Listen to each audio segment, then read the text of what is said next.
فرماتے ہیں اس وقت نہ لوح تھی، نہ قلم، اور نہ جنت، اور نہ دوزخ، اور نہ فرشتے، اور نہ آسمان، اور نہ زمین، اور نہ سورج، اور نہ چاند، اور نہ جند، اور نہ انسان تھے. یعنی کوئی نہیں، اللہ تھا، پھر اللہ سے اللہ کا نبی تھا. بات سمجھ میں آئی؟ اللہ اور اللہ کا نبی، اور وہ نبی سیر کر رہا ہے. بات سمجھ میں آئی؟ اب یہ سیر وغیرہ کے مسائل اب میں بولتا جاؤں تو صبح ہو جائیں گی. کہاں سیر کر رہے تھے جب کچھ بھی نہیں تھا؟ ہاں، کیا سیر تھی وہ کون سی سیر تھی، کیا سیر تھی؟ انشاءاللہ پھر کبھی ہماری ملاقات ہوتی رہیں گی نا، انشاءاللہ بتاؤں گا. اب تو وہ وقت نہیں ہے اور وقت بھی ختم ہو چکا ہے الحمدللہ. پھر اور ایک حدیث پیش کرتے ہوئے میں ختم کر دیتا ہوں کہ حضرت ارباس بن ساریہ سے روایت ہے کہ رسول اللہ صلی اللہ علیہ وسلم نے ارشاد فرمایا، بے شک میں اللہ تعالیٰ کے نزدیک اس وقت خاتم النبیین تھا جب کہ آدم علیہ السلام ابھی تک اپنے خمیر میں تھے. کون؟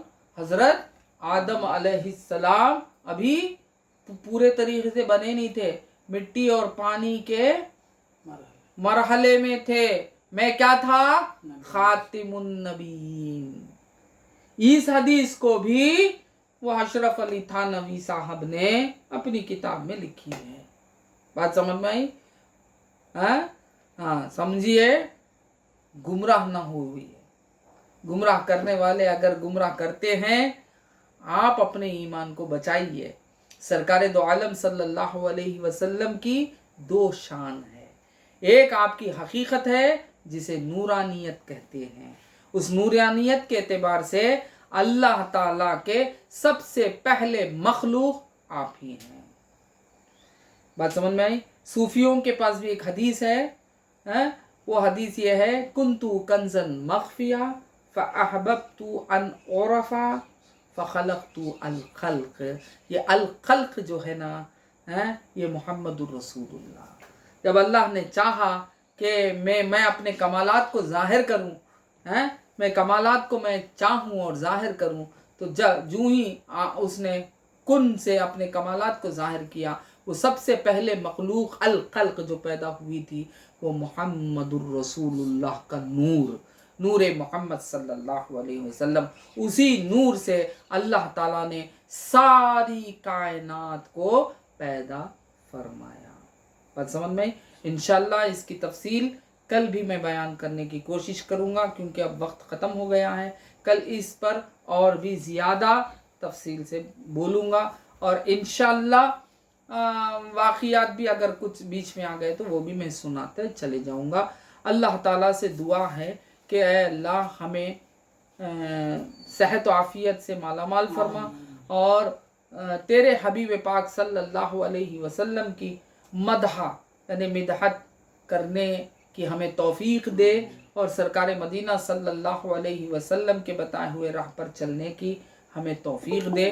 ہمیں شریعت کا پابند بنائے، اور ہمیں صوم و صلات کا پابند بنائے، اور اس ماہ رمضان میں جو بھی برکتیں اے اللہ نازل فرمانا ہے وہ سب ہمارے لیے بھی خاص کر دے. امت محمد صلی اللہ علیہ وسلم کی لاج رکھ، کرم فرما. ربنا آتنا فی الدنیا حسنۃ وفی الآخرۃ حسنۃ وقنا عذاب النار. اللہم تقبل هذه الدعاء وبجاہ سیدنا و شیخنا شیخ المحترم رحمت اللہ علیہ، وبجاہ سیدنا غوث الثقلین رضی اللہ تعالی عنہ، وبجاہ سید المرسلین خاتم النبیین محمد الرسول اللہ صلی اللہ علیہ وسلم. سبحان ربک رب العزت عما یصفون وسلام علی المرسلین والحمد للہ.